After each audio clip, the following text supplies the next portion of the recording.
watodorora chiona itoda kugorerera ane kuvheta nemeso chai. But there is a physical sign you might attract what you are looking for. The hand of Peter is missing in the church. Mwari wada kuisa ropafadzo wada kuemborera vanhu, but hapana ruoko rwaPeter, the physical hand, the physical hand. Kune ropafadzo yaunoattracta not by crying, by doing. Zvii zvaunenge uchiita muna 2024 une tarisiro kuti Mwari vakuropafadza, Mwari vakusimudzire. Kana pasina chiri kuitwa une tarisiro uchichema kuti Mwari vachaita zvinhu. I've come with this message to you. You are lacking the hand of Peter. You are lacking the hand of Peter. So I believe and kutarisira kuti Mwari ngavaite mugore rino because the theme is right. Gore nderigore zvakati.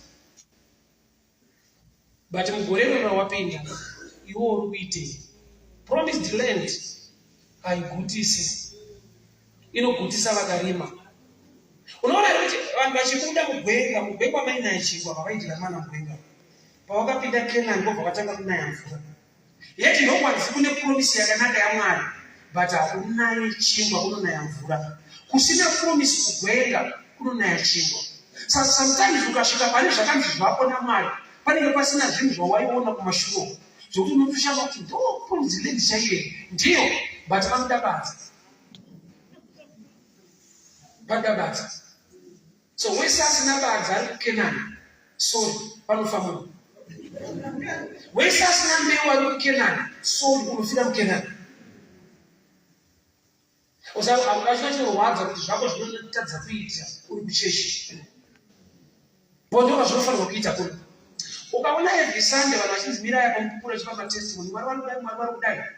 Kuziva kuti uri right place iri kuitwa zvinhu naMwari. But kungoti hasi kuita neo. Dendana maka pane chinoda kubvunzwa kuti Mwari akakombora iri nzira iyi manga maitei. Chiratidzei Mwari the God of Abraham, God of Isaac, God of Jacob. Vese vaunotresa wavo uchinamata nemazita avo, ukavatarisa vane zvavaita kuti uzosangana nezvavakaitirwa.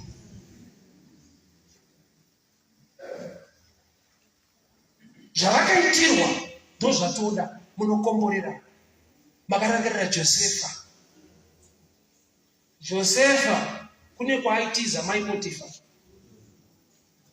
Josefa, Mwari waJosefa tinomuda kuti anosimudza marombe kubva mujeri achivaita maprime minister. Mwari waJosefa anotanga uchitiza mai Potifa, haatangire pachigaro, anotanga pakubhanya tsotso unotiza yini. The physical hand of Peter. Zvawakamirira nekutarisira mukati medinogore zvaunotsanyira nekunamatira zvine kamwe kastori pasaidi. Mabudwa mufasting, maoko ari kuitei. Mabudwa muprayer, ruoko ruri kuitei. Chese chawanamatira kutsanyira nekuchemera chine the physical side of it. Mamiracles awakamirira minana yawakamirira ine nyaya dziri connected paminana iyo. Murume weshuwa akava nesimba kuti ruoko rwaPeter, but iye akaudzwa zvekuita. Look at us. Kuna kuti ane message yaakapiwa akashanda nayo. Message yese yaunopiwa every Sunday uri kuservice ndeipi yauri kushanda nayo. Kana kuti ingova powerful great ipapo inoda kushandwa nayo. Kana washanda nayo inoattracta chinhu chiri muupenyu hwako. The hand of Peter. Amene Peter ari munhu akanamata kuti in the name of Jesus I believe God for a house. Kumastendi kunoendwa kunofambirwa. Yes, believe God for a car. Inotengwa.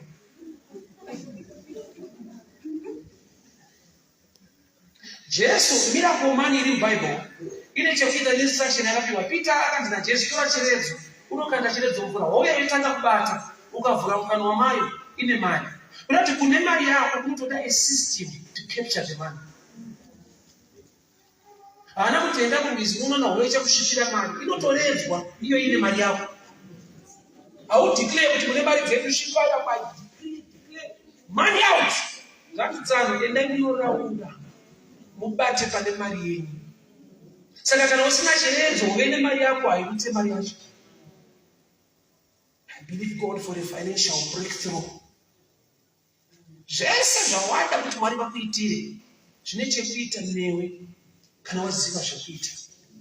As they approached the temple, a man lame from birth was being carried in.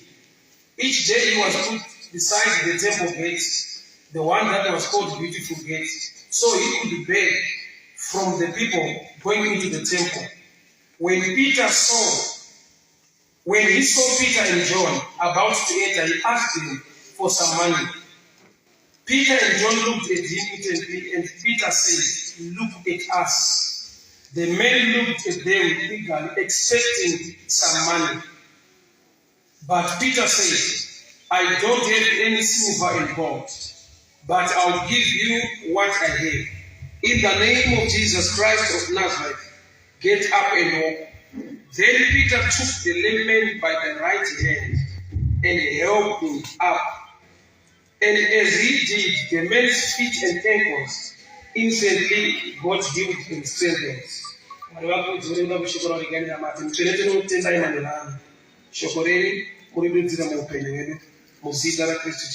Amen. Naweneverenga nemurume akadzidziswa kutarisa iye asiri bofu. Nokuti panaverenga pati this man pakuuya Peter and John akavatarisa expecting to receive something. Peter ndokubva azoti kumunhu iyeye, "Look at us." Iro ramboti iye anga akatarisa. Peter akutaura nemunhu anobva kuti look at us. Zvoreva kuti pane rimwe kutarisa kwatoda kuti tidzidzisana maneno ano kunogona kuchinja upenyu hwemunhu. Nekuda kwekuti munhu uyu anoona hasi bofu asi akanzi titarise. Musi uyu akagara ipapo chaaigarira mazuva ese imari. Asi musi uyu kwakaparidzwa vhangeri rinovharisa zvaakagarira. Nokuti Peter akabva ati silver and gold I do not have. Kureva kuti iyi meseji isina kumunakidza. Nokuti iye chaakagarira paBeautiful Gate akagarira mari. But Peter ndokubva aparidza nekuti mari hapana.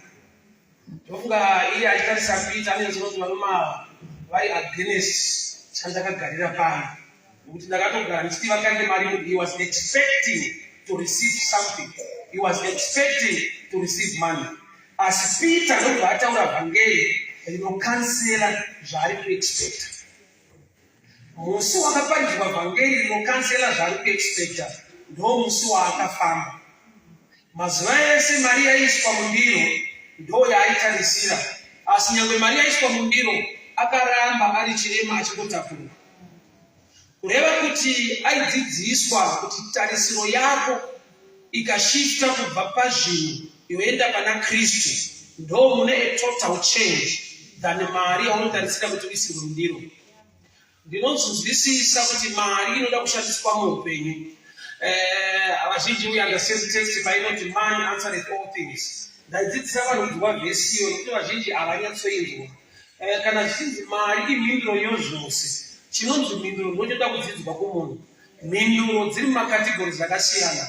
Imwe mhinduro inoti yes, imwe inoti no.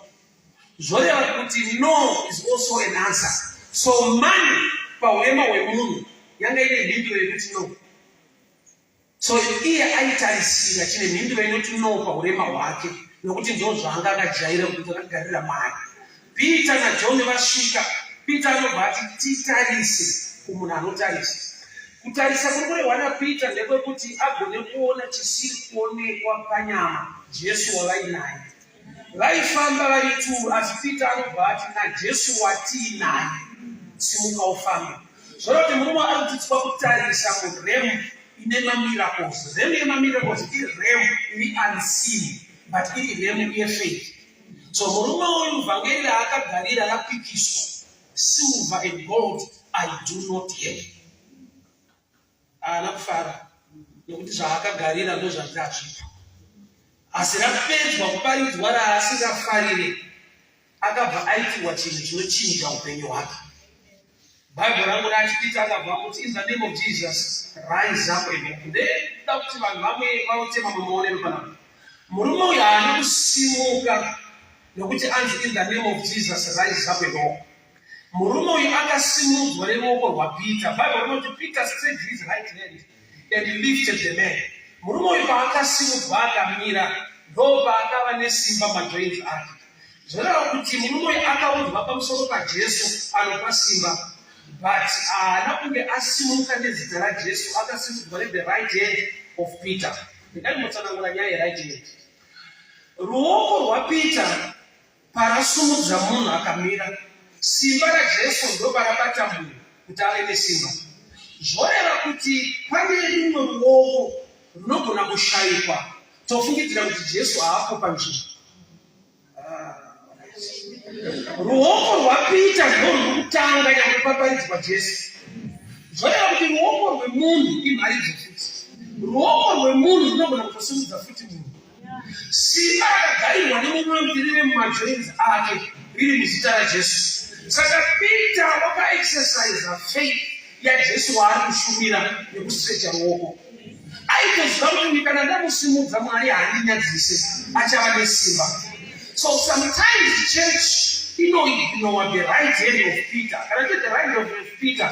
Because the physical part of every spiritual matter. No. Ruoko rwaPeter handirwo runoita kuti murume ave nesimba. But murume uyu haagoni kuva nesimba kana Peter asina kumusimudza neruoko rwake. Kureva kuti chakatanga is the physical hand or the physical power kuti azowane the spiritual power. Saka dzimwe nguva church yakawandira spiritual power ndobva yakanganwa kushandisa the right hand which is the physical power. Saka uchiona kuti dzimwe nguva machallenges ane vanhu ari kuadreswa spiritually aitofanira kunge ari kuadreswa naturally. But vanhu vakangodzwa kuti ukauya ukanamata Mwari anobvaita zvinhu ichokwadi. Mwari is a God of miracles, unoita zvinoshamisa.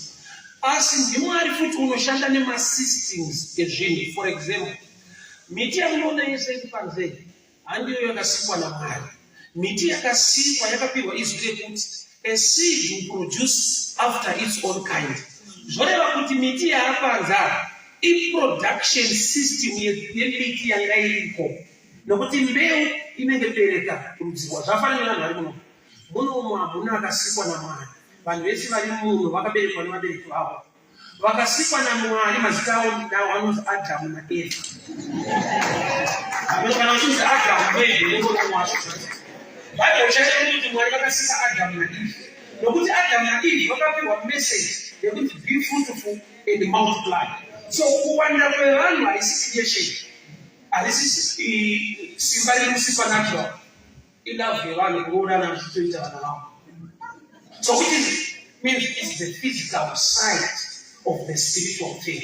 Sure munhu akasikwa nemufananidzo waMwari, asi vanhu vakasaroorana munhu awanikwe iye Mwari aripo. Which means vanoshaita the physical side of the story.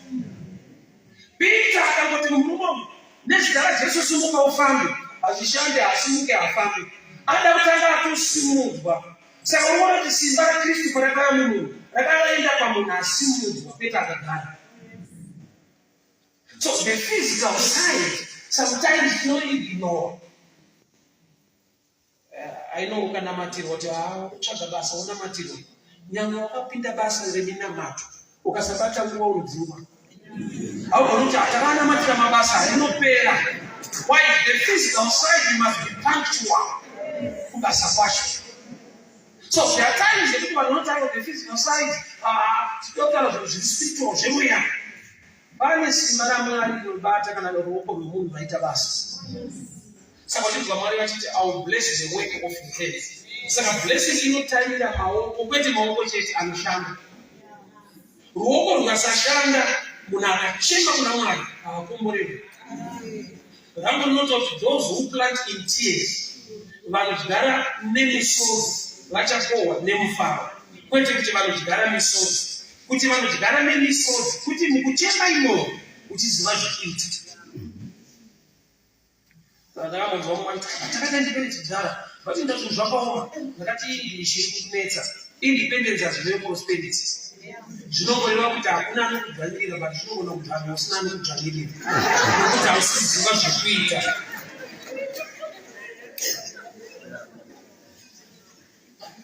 So there is the physical side ratinofanirwa kuadresa kuchechi chaiko kutobvomira kutaura zvepiro zvine mweya kutodzidzisa vanhu zvinhu zviri muphysical realm nokuti kune zviri spiritual zvinotaimira kana pane order paphysical. Handei mupata Ezekiel 37 pakaprofitwa mumupata wemabhonzo ari scattered.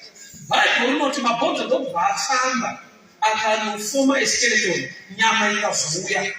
Chiprofita ndechekuti panofanirwa kunge paine nyama kuti mabhonzo ave vanhu.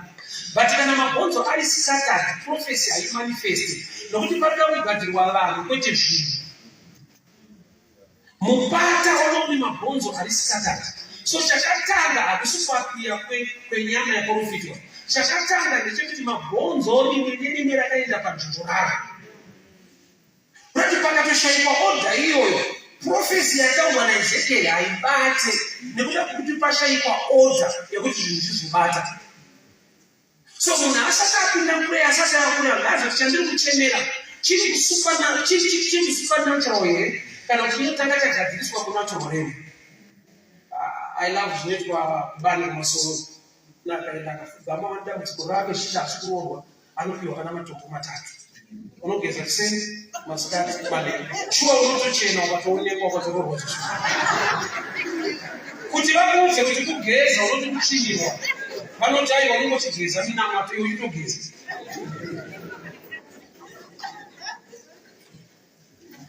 Pane patakaignowa the physical nokuti takangoti in the name of Jesus. Chirema ichi hachina kusimuka nezita raJesu, chakasimudzwa naPita chikasimbiswa nezita raJesu.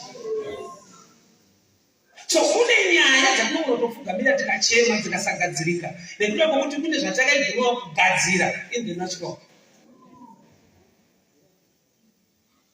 Pane zvatinochemera kuti Mwari mutai. Umwe atoti ndakamirira Mwari uchitomisa Mwari nokuti kune zvaunofanirwa kuita. Hautopinda kuya kuti Mwari zvinakidze munoshamisa. Mwari vanenge vachakukwenya nomunoshamisa haunzo. Why? There is a role to play. Iwa rinoti mukadzi akanaka anobva kuna Mwari. Hakuna akanamata denga rikavhurika. Vakanzi adzimai vakwavo. Panoshanda thinking akanaka anobva kuna Mwari asi anowanikwa kumareni kwavo. Wotopinda mulokesheni uchabva munhu akabva kuna Mwari. Bible arambidze kufunga ba, arambidze kufunga. Mind, brain child is a gift from God. Kune zvinhu zvikate prayer zvinoda thinking. Zvafane Mike kuti voice zere kupera hapana kunamata.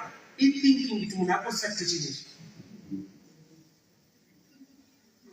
Baba anakona kuti kudini? Munhu anenge achitsana kuti shoko rinoti shiri dzedenga dzirine basa dzinodya. Ega mukaita kuti vhesi yeshiri haina munda haina basa. Anotore meshiri pa uye ari munhu. Reva munhu rinoti ndinokafadza kubata kwemaoko. Iwa uri kubata wokota peshiri kuti hadzirime asi dzinodya. Unoti zvauri kushaya thinking.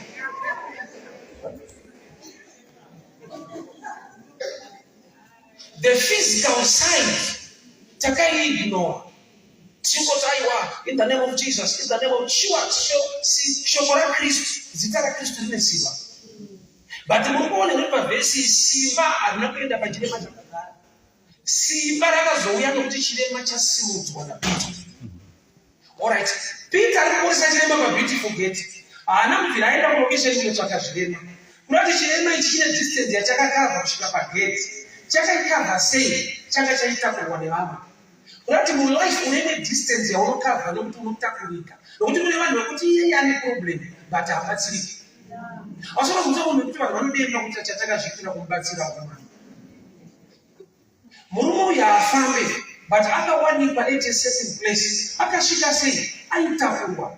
Vanhu vanotakura vanga vasina anointing sei naPita. But vanotanga paita vane simba natural kuti uzosangana nesimba spiritual.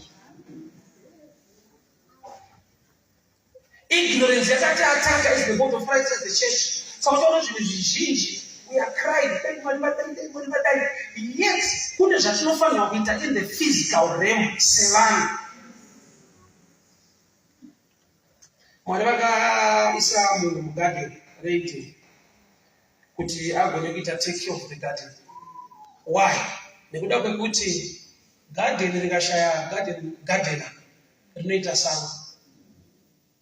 Kureva kuti Adam ari kumaintaina the plan of God by working. Mukangobvisa vashandi vekanzuro mutauni, garden reHarare rinoita sango reHarare. So purpose yechinhu panofanirwa kuva nekuziva kuti panofanirwa kuita munhu anoita take nekushanda pazvinhu. Chirema chiri paBeautiful Gate hachina kusimudzwa nezita raJesu. Chakasimudzwa neruoko rwaPeter, chikasimbiswa nezita raJesu. So pamwe pacho takamhanya kuuya kupureya tikaiginwa kuandastenda zvifanirwa kuitwa in the physical realm. Zvinoita attract the blessing. Zvakanaka wouya uchema muna Mwari wako, but zvinoita kuti vanhu vaparidzirwe wozonzi namatai. Kuparidzirwa kupiwa information. Information ndio inokupa empowerment. Paunochema kuna Mwari, Mwari vanokupa blessing. Paunoparidzirwa unowana information. Saka blessing inoenda kumunhu ane right information, ari kuita right action. Kuchema is not enough. Prayer yega munhu asina kudzidza nekuziva zvekuita, you will be frustrated. Unopedzisira wati handifuna Mwari wacho hasi kundinzwa, Mwari wandiregerera. Alright, I'll connect you to Matthew chapter 6 verse 6.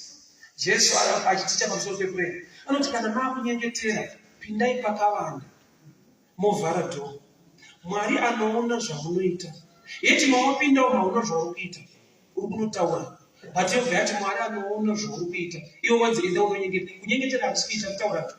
But teaching yeprayer inonzi the God who sees what you do will reward you. So that the reward is connected to action, not to words. Kana maakunyengetera, Mwari anoona kwete anonzwa. The God who sees what you do will reward you. Which means the doing attracts the reward. So when vakabvisa the doing, ndobva vapinda muprayer vakangochema. So reward yakamira kurewarda those who do. Yet muchechi mune munhu ari kuchema and not doing. Joshua chapter 2, kune mukadzi ainzi Rahabhi, Bhabha rokuchema chifeve. Mumba make makatumwa masipai 9, varume vakapinda mumba make. Zvinonzi mambo weJeriko akatuma vanhu kuti endai munoudza Rahabhi kuti buditsa varume vapinda mumba make. Munhu kuti anzi chifeve inyaya yekuti mumba make munopinda varume. But musi wakapinda vamwe varume, mambo haana kutirwa zvakanaka. Sei? Nokuti pauya vanochinja upenyu hwake. Varume vakapinda mumba maRahabhi ndo vakaita kuti agone kuzosurvive kuti akaita sungano yecovenant. But musi wakauya varume vamumba make, kuna mambo akatouya akati Rahabhi buditsa vanhu vapinda imomo. Kuti panouya zvinochinja life yako, kune mweya inosunga kukuregedze kuita. Mazuva ese kutonzi chifeve kuti mumba mai varume zvidhenge nemambo akasina basa nazvo. But vakazouya varume vekwaIsraeri vachaita kuti asurvive ararame, ndopa akasunga kuti buditsa vapinda imomo. But the devil anokufaita kana pauya zvinoshanda mulife. Kumwe kusarwiswa iye wakatorwiswa.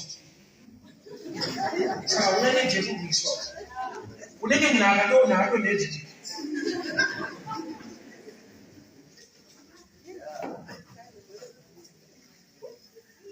So Peter arikudza munhu kuti titarise iye munhu anoona. Kurati kune mamwe matarisiro anoattracta blessing. Mazuva ese sati muno, he was expecting to receive something. Musu life yakachinja haana kupiwa something, akapiwa someone. In the name of Jesus, rise up and walk. Apiwa vhangeri rekunzi rise and walk. Simuka. But not bazosimuka. When Peter wakaunderstanda kuti tsanana ndaparidzira kuti simuka, but asimuka makuda kusimuka. Ndokubva amusimudza neruoko rwake. Bhabhuri kuti paakamira ndopaakava nesimba. So simba raJesu riripo asi ruoko rwapita rwashayiwa action, munhu anoramba aine problem. Ipo patarwa shoko rinoita kuti upenyu hwemunhu uchinje. So kazhinji kuti vanhu vanopiwa shoko chairo rinoshanda muupenyu hwake, but iye akasarishandisa, akasaziva zvekuita, harina chanoburitsa muupenyu hwake. Vhangeri munopiwa rakafanana. Kutyora ndakafoira omangu wakapasa ende tatire same class nevakapasa, kurati manotsi achaipiwa anga ari correct, but paaisvikira papane problem neyake nokublame maticha takapasa serious because akanosaisi vangu akapasa. Kurati aipiwa zvinopasisa but ndindaizvichinja kuti zvindifoirisa. Kurati munhu ane role to play kuti zvinizviti. Ukabatwa musoro ukanamatirwa, ukasabatwa mukati memusoro neruzivo, uri pataiti. Unopesera kuti chacho haina power, but vanongotamatira musimudzwa munhu kuti Mwari vamuitire nyasha. He stretched his right hand. The right hand is the physical hand of man, kuti munhu awane the supernatural hand of God. Saka izvi mhari dzedu kutandira pakuti Jesu, zita raJesu razaiveno, but mhari dzedu inofanira kutandira pakuti he stretched his hand, which means the physical part ikasasodzidziswa vanhu vakamirira the spiritual part, vanogona kushaya blessing pachibva Mwari mupenyu chaiye, but vanhu vasingazivi zvavanofanira kunge vachiita in the physical to attract the blessing. Promised land, kana mapinda muKenani promised land, hamugute nokuti mapinda, munoguta nokuti munorima. So being there and not knowing what to do, it guarantees a disaster. So being in the church and not knowing what to do, you will be so poor while worshiping a rich God. Promised land muKenani, mukapinda, zvakanaka, maropafadzwa mauya. Asi mapinda mukasarima, munoita nzara mupromised land. So church is the promised land. Mune ropafadzo yaMwari, but unogona kuishayiwa uri muno. Utata akatochinja chechi, wondeona zvangu asikuita.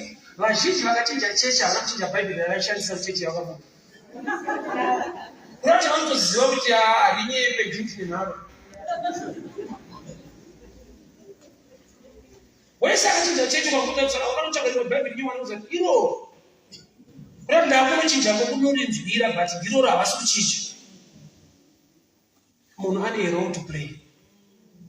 Wanamata, wanamatirwa, get information what to do.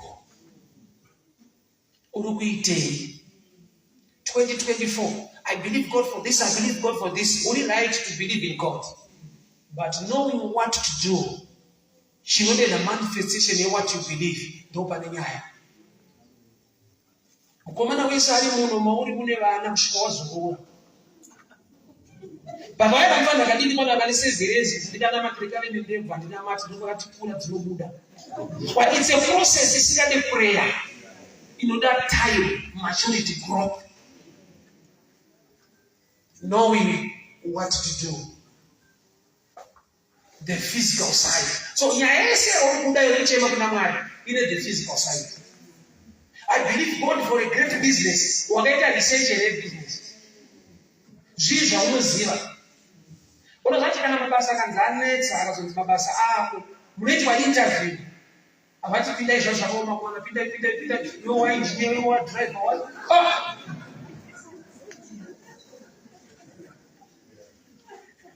Aushandi nokunzi wakaita vhona kwema kana ipinda zvishwa ichitete electrician. Unofira pa transformer. Pane knowledge yaunofanirwa kuacquire. Pachiri chaunochemera kudai chaita. Goliath akarinzwa naDavid. David wakakanda dombo. Ichokwadi kuti God was involved pakufa kwaGoliath nekuti kudonha kwaGoliath, that was a clear picture. Nokuti kana munhu atemwa nechinobva unofanirwa kudonha this way manhead. But akatemwa paforehead ndobva adonha facing down. Which means David wakakanda, Mwari akawera pasi.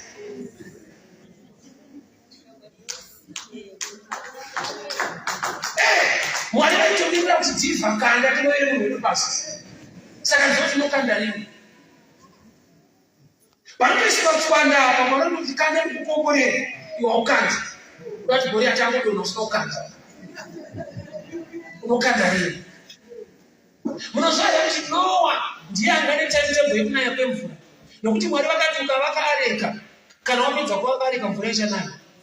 Kuna kuti ukapedza next week inonaya next week. Ukapedza next year inonaya next year. Ukasapedza aichauya. Nokuti Mwari vakati ukapedza kuvaka areka ndopanouya mvura. Saka work rate yako determines the promise of God. Mwari zvakatidzei pane zvinofanira kuita muri Mwari zvakatidzei muri Mwari wezvishamiso. Newe uchapedza wakutoshamisika kuti mukuru ariko iri kuchona. Promised land, I say promised fruit, which means you must till the land, plant a seed to enjoy the promise of God. Muna 2024, zvese zvinoti God forbid, uri right pakuti kuti Mwari vachadai. The physical story, the physical side. Pani zvinoda kuonekwa. Neakanamata kuti Mwari kuda mudzimai yokurora. Anofitarisa nemaziso achitsvaga wekuroora iye akanamata. Ane zvaanoda kuona. Mukomana akatodza musikana kuti ndoda kuroora ndotochata newe. Musikana anogona kuramba. Kwete nokuti hari kuroora kana kuchata. Woziva unenge uchikurumidza uchitaura nenga achitarisa. Saka kuti ukadzoka after 2 years unobveka akaroora. Unokushaura ndo zvandataura unoda kuroora. Ndo paanobvisa kuti ndairamba chaitaura kwete zvaitaura. Anoona the physical side of the message. Kuti kuroorwa anoda but pana tsana unogona kunyura. Avanoona kavantu. Avangoti watoroora. Chiona itoda ugore rino. Ani kuvheta nemeso chai. But there is a physical sign. You might attract what you are looking for. The hand of Peter is missing in the church. Mwari vada kuisa ropafadzo vada kuomborera vanhu, but hapana ruoko rwaPeter, the physical hand, the physical hand. Kune ropafadzo yaunoattracta, not by crying, by doing. Zvii zvaunenge uchiita muna 2024 une tarisiro kuti Mwari vakuropafadza, Mwari vakusimudzire. Kana pasina chiri kuitwa ngone netarisiro uchichema kuti Mwari vachaita zvinhu. I've come with this message to you. You are lacking the hand of Peter. You are lacking the hand of Peter. So I believe and kutarisira kuti Mwari ngavaite mugore rino because the thing is right. Gore ndiri zvakati. But mugore rino wapinda iwo uri kuitei. Promised land haigutisi. Inogutisa vakarima. Unaona kuti vanhu vachikunda mugwenga maina chingwa vakaitira mana mugwenga. Pavakapinda Canaan ndobva vakatanga kunaya mvura. Yeti ndokwanzi kune promise yakanaka yaMwari, but hakunaye chingwa kunonaya mvura. Kusina promise kugwenga kunonaya chingwa. Saka sometimes ukasvika pane zvakanzi zvapo naMwari, panenge pasina zvinhu zvawaiona kumashure. Zvokuti unotoshanga kuti ndo promise land chaiye. Ndiyo, but vanodakadza. Padabata. So wese asina badza ari kuKenani. Sorry, panofamba. Wese asina mbeu ari kuKenani. Sorry, unofira kuKenani. Usawa akashona chinorwadza kuti zvako zvinotadza kuita uri kuchechi. Bondo zvofanirwa kuita kuno. Ukaona every Sunday vanhu vachinzi mirai pamupupura chipa testimony, Mwari vari kudai. Kuziva kuti uri right place iri kuitwa zvinhu naMwari.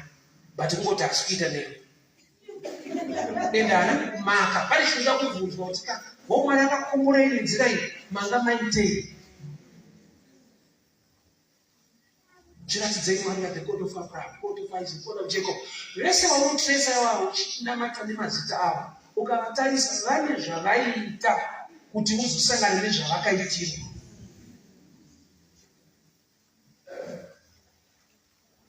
Zvavakaitirwa ndozvatoda munokomborera. Makarangarira Josefa kune kwaaitiza mai Potifa. Josefa, Mwari waJosefa tinomuda kuti anosimudza marombe kubva mujeri achivaita maprime minister. Mwari waJosefa anotanga uchitiza mai Potifa. Haatangire pachigaro, anotanga pakumhanya tsongo. unotiza yini? The physical hand of Peter. Zvawakamirira nekutarisira mukati medino gore zvaunotsanyira nekunamatira zvine kamwe kastori pasaidi.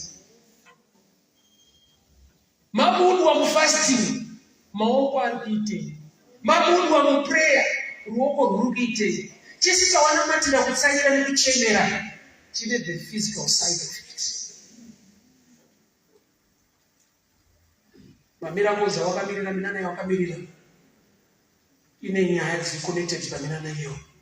Murume weshuwa akava nesimba kuti ruoko rwaPeter, but iye akaudzwa zvekuita. Look at us. Kuna kuti ane message yaakapiwa akashanda nayo. Message yese yaunopiwa every Sunday uri kuservice ndeipi yekuri kushanda nayo. Kana kuti ingova powerful great ipapo inoda kushandwa nayo. Kana washanda nayo inoakusaridza chinhu chiri muupenyu hwako. The hand of Peter. Amene Peter ari munhu akanamata kuti in the name of Jesus I believe God for a house. Kumastendi kunoendwa kunofambirwa. Yes, I believe God for a car. Inotengwa.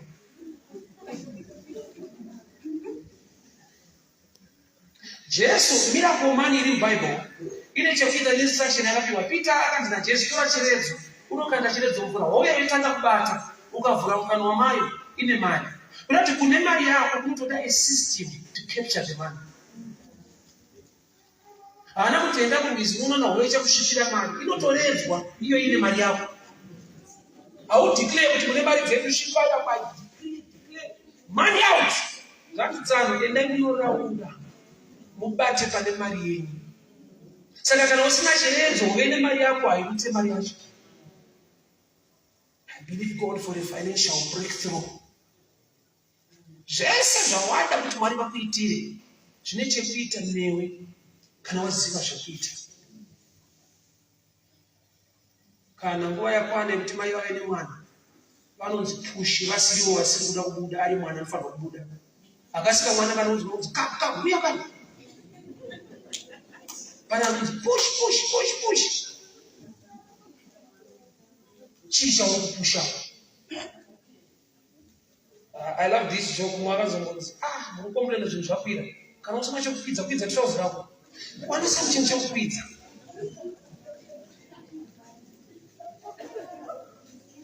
Life is not fair. Life does not give you what you deserve. It gives you what you fight for. Dai life yakachipa kuenda kudawa. Dai zvakanaka zvienda kune vanhu varight. Bwana munhu ari handsome but ana mari. Life does not give you what you deserve. It gives you what you fight for. Saka Paulo achikoti hatini nenyama neropa, but tine zvatinoona kuti we are fighters. I will tell people this. Ari munhu anobereka akapfumbata. Otherwise vanotanga kupfumbata zvipo zvake. That's good. There's that aside. Kubereka akapfumbata isaini panyika pawauya ifight makwikwi. Otosimba. Life does not give you what you deserve.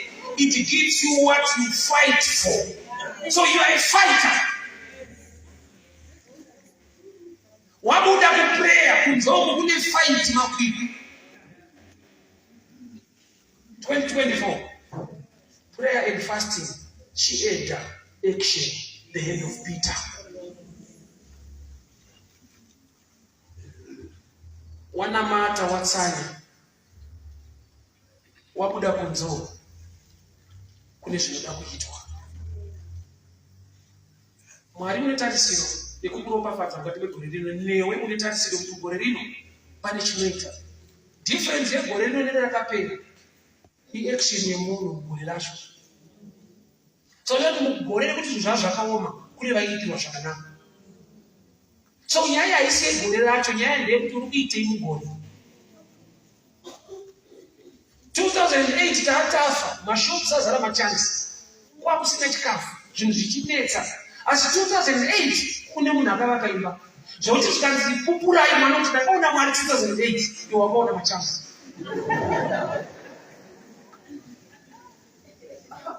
I'm sure my time is done. What you are believing God for, make sure at the end of Peter is at work. Ruoko. Muprofita achinamata pachikomo chekameri akatuma muranda hanzi go and look towards the sea. Akadzoka on the 7th time nokuti pa6 times aiti there is nothing. 7th time ndaona chinenge chibhakera chinenge ruoko rwemunhu chibhakera chichienda mudenga. Muprofita akachitaura mvura yaakuuya rati chakaanoka mvura is the end of May. Chakaanoka the promise of God. Shoko roMwari vakatovimbisa shoko razvo zvinofanira kuti zvakavimbiswa izvozvo zvine chekuita direction yavo on the ground. Anditi Mwari vakoti mvura inoda kunaisa mvura. Muprofita ari kunamata akatuma munhu unotarisa mvura yakanaya kwete ichanaya. Mwari vanoda kunaisa mvura rain panyika pane water isiredi. Vaudzwa kuti uda kunaisa mvura avanotarisa mudenga kuti manje makore anosvibira inonaya. Vakatarisa mudenga tonanya kwacho kuti yakanaya ikasavhepa ikasasimuka haigone kudzoka. Kune zvinhu zvine macircles nemasystems. Anotarisa mudenga akatarisa kune yakanaya ndo yakasimuka ikanodena ichanaya. So muupenyu hwako mune yakatonaya inofanirwa kudena ichanaya. Nyika inga ine drought, but muprofita akati go and look towards the sea. Munyika ine drought maifanirwa kuita action inoattract abundance. The end of May unlocks the promises of God. Zvaunovimba nekutarisa kuti Mwari vangaite mugore rino, ngwarira kuti uchati ndakamirira Mwari wakabisa Mwari. Moses taurira vanhu vafambe.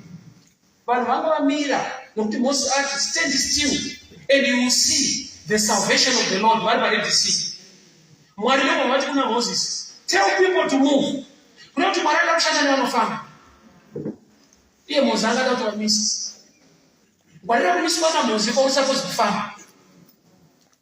Tell people to move. Kuna kuti vanhu vakatanga kuadvansa kuRed Sea. Mwari akakonzera miracle yekupatsanurwa akaitira vanofamba. You remember vanhu pavakapiwa chingwa neoyo hachina kupiwa vanhu vekuti vane nzara. Vane nzara vakatsakupiwa vhangeri rekuti garai pasi. Tell people to sit down kunozvara Jesu. Vanhu vagara ndobva vapiwa chingwa. Chinopiwa vanoteerera kwete vane nzara. Ukaramba wakamira haudyi ndese vanhu vari kugara. So my instructions nevhangeri raunopiwa uri kuitei naro. Wapedza kuombera maoko ngaashande zvataurwa zvacho nevhangeri iro. Father, we thank you for your word. Thank you for speaking to us.